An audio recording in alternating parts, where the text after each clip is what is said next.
چند تا گوسفند؟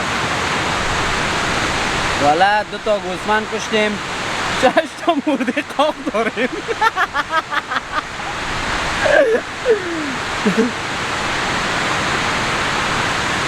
میگه کدام سوال داری؟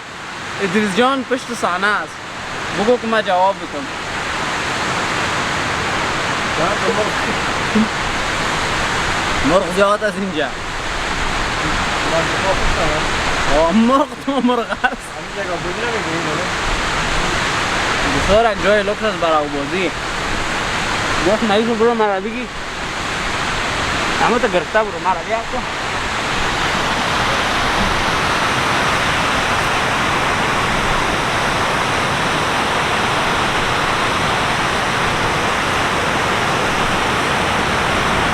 بسیار